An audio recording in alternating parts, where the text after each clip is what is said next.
नमस्कार मु देवेंद्र आपको स्वागत करुच्ची गोटे नुआ भिडियो। सो फ्रेंड्स जमीक आप जानते किछि दिन हम BSKY नवीन कार्ड को नहीं आसी बहुत ही बड़ अपडेट जार आवेदन प्रक्रिया 6 जनवरी 2024 रु आरंभ हो जाइए। तो खाली आवेदन कले आपण को BSKY नवीन कार्ड आपन को मिल ना। तो आवेदन करने पूर्व आपण मानू नवीन कार्ड रो किछि गाइडलाइन आपन को फॉलो करने पड़ो। तो कौन सब रही से गाइडलाइन आउ आपण को एप्लाई करने आपणकर डॉक्यूमेंट्स कौन कौन लगे आउ कौठू केमिति आपण एप्लाई करेंगे। तो ये वीडियो रे आपण मानू फुल इनफॉरमेशन देदेवी।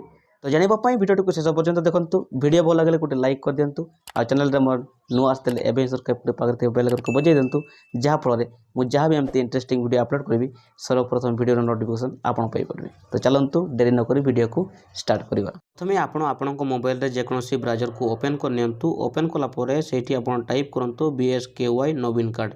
ठीक अच्छे जमी आप क्लिक कर सर्च करेंगे यही वेबसाइट रे आपण डायरेक्ट हो। ठीक अच्छे तो आप देखिपार बर्तमान BSKY नवीन कार्ड ऑफिशियल वेबसाइट रे ओपन हो जाइए। ठीक अच्छे तो ये आपन को देखई दूची कौ कौ माने पाइबे केमिति पाइबे यार एलिजिबिलिटी कौन।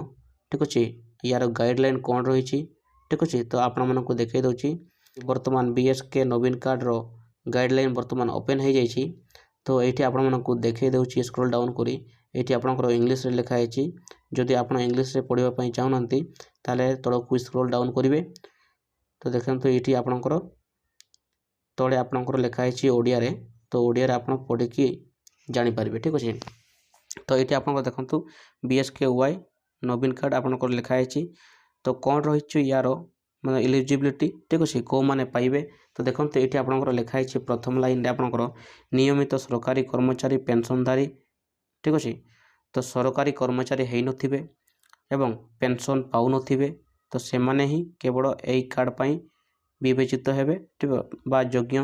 ठीक अच्छे तो देखंतु आउ यही जो नवीन कार्ड टी आपण पाइबे तो यही नवीन कार्ड आपण कौ कौ रोग पाई आपण व्यवहार करि पारिबे। ठीक अच्छे कौ कौ रोग रे आपनकर लागिवो। ठीक अच्छे तो ये देखंतु हृद रोग किडनी रोग लिभर रोग। ठीक अच्छे ब्रेन स्ट्रोक गंभीर मस्तिष्क क्षत ब्रेन ट्यूमर यही सब ये आपनकर जेतकी लिखा है। ठीक अच्छे यही सब रोग पाई आपण व्यवहार करि पारिबे। ठीक अच्छे तो देखंतु ये BSKY नवीन कार्ड धारी व्यक्ति माने ओडिशा एवं ओडिशार बाहर अंतर्भुक्त हॉस्पिटल रे यही सब रोग देयमुक्त चिकित्सा पाई परिबे। तो देखंतु ये आपनकर गुरुत्वपूर्ण खबर ये आपनकर देखंतु ये जो नवीन कार्ड टी पाइबे आपण एटा केवल ओडिशार भितरे नुहे केवल ओडिशा बाहर भी यही नवीन कार्ड को व्यवहार करी आपण रोग मुक्ति हो पारिबे। ठीक अच्छे तो देखते ये आपनकर लिखा है BSKY नवीन कार्ड रे प्रति परिवार पाई वार्षिक 5 लाख टंका मिलिबो। ठीक अच्छे जदि आप पुरुष होइतिबे ताले आपन को 5 लाख टंका मिलिबो एवं महिला सदस्यों पाई 10 लाख टंका पर्यंत देयमुक्त चिकित्सा प्रदान करा जाई छी। ठीक अच्छे तो ये आप देखिए BSKY नवीन कार्ड माध्यम रे यही सुविधा 2024 मसीहा मे मास 1 तारिख ठारू प्राप्त हेबो।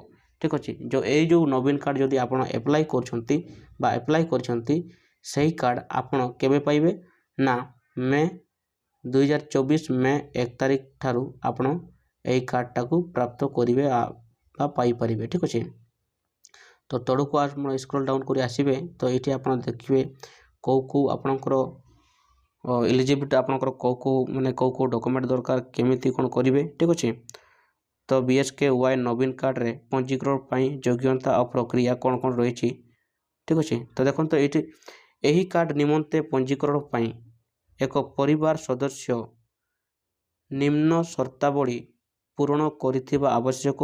ठीक अच्छे तो देखो ये कौन कौन रही देखो से माने समस्ते ग्रामांचल रे बसवास करुथिबे।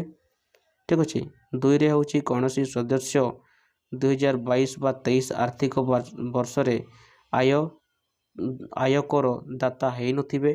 ठीक अच्छे 3 रे आपन को लिखा है कौनसी सदस्य नियमित सरकारी कर्मचारी किंबा पेंशन भोगी है नथिबे। मु आपन को प्रथम रू कहि देछि जे पेंशन पाउ नथिबे सरकारी चाकरी करि नथिबे। ठीक अच्छे तो कौनसी सदस्य वर्तमान चलुवा BSKY कार्ड रेशन कार्ड पर अंतर्भुक्त हो नथिबे। ठीक अच्छे।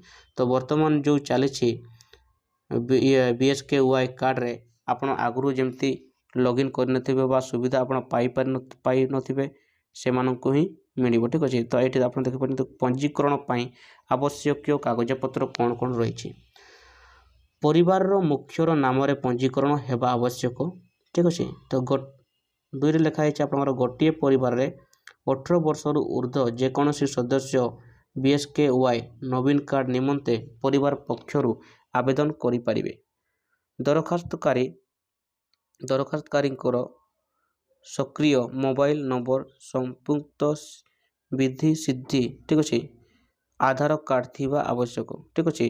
तो देखंतु आपण जो जी भी आप दरखास्त करेंगे एप्लाई करेंगे तांकर आधार कार्ड रे मोबाइल नंबर लिंक होइथिबा दरकार।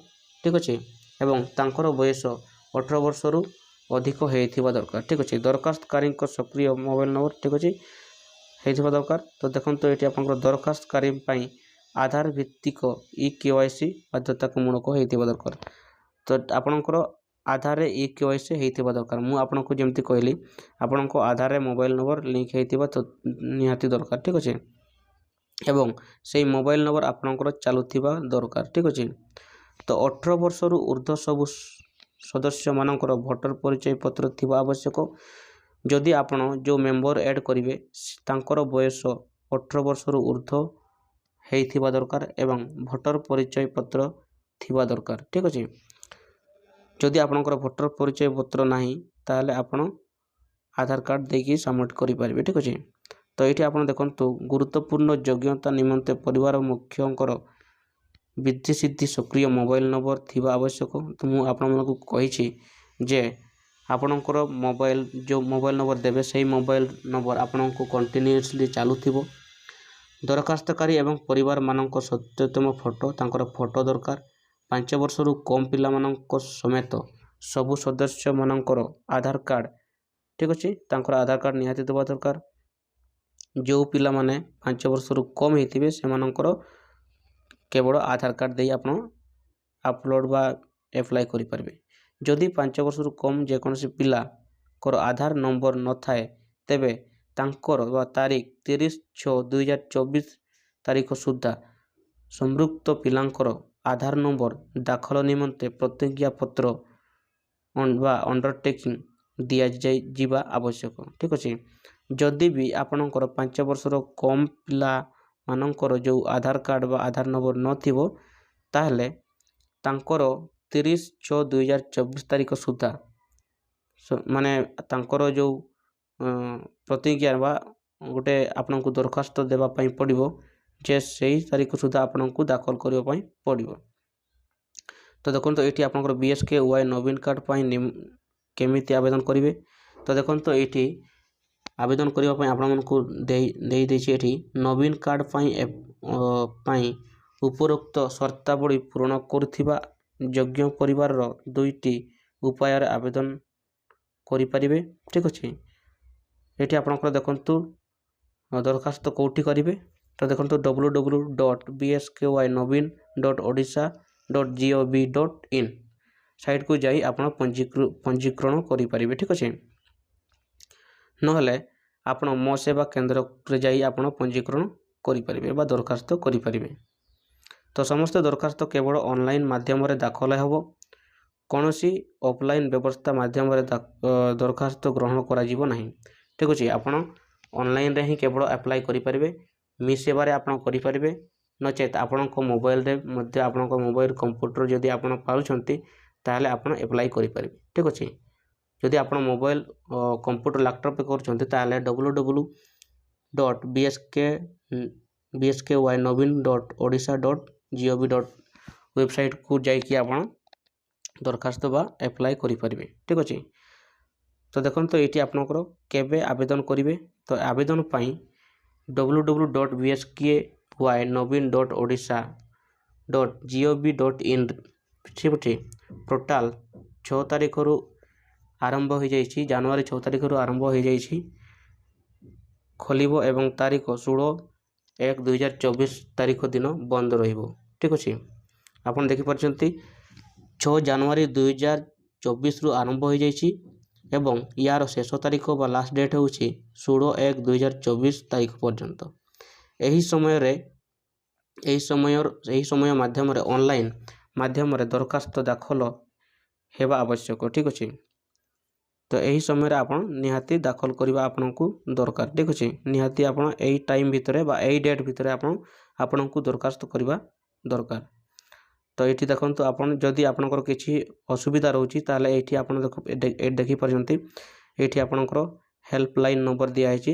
ତ ହେଲ୍ପଲାଇନ୍ ନମ୍ବରରେ ଆପଣ ଦେଖିପାରୁଛନ୍ତି BSKY କାର୍ଡ଼ ହେଲ୍ପଲାଇନ୍ ନମ୍ବର। ଏହି ନମ୍ବରରେ ଆପଣ କଲ୍ କରି ଆପଣ ଯୋଗାଯୋଗ କରିପାରିବେ। ଠିକ୍ ଅଛି, ତ ଏମିତି ଭାବରେ ଆପଣଙ୍କର ଡକୁମେଣ୍ଟସ୍ ଆପଣ ଆଗରୁ ଆପଣଙ୍କର ଡକୁମେଣ୍ଟ ରେଡ଼ି କରିନିଅନ୍ତୁ। ଠିକ୍ ଅଛି, ରେଡ଼ି କରିକି ଆପଣ ଏହି ଭିଡ଼ିଓରେ ଆପଣମାନଙ୍କୁ ଫୁଲ୍ ଇନଫର୍ମେସନ୍ ଦେଇଦେଇଛି। ତ ଏମିତି ଭାବରେ এই ଡକୁମେଣ୍ଟ ଆପଣ ରେଡ଼ି କରନ୍ତୁ, ରେଡ଼ି କରିକି ଆପଣ ଆପ୍ଲାଏ କରନ୍ତୁ। ଠିକ୍ ଅଛି, ତ ଏମିତି ଭାବରେ ଆପଣ ନବୀନ କାର୍ଡ଼ ବା BSKY ନବୀନ କାର୍ଡ଼କୁ ଆପ୍ଲାଏ କରିପାରିବେ। ତ ପୁଣି ଦେଖା ହେବ ଆଉ ଗୋଟେ ନୂଆ ଭିଡ଼ିଓରେ। Take care, bye bye.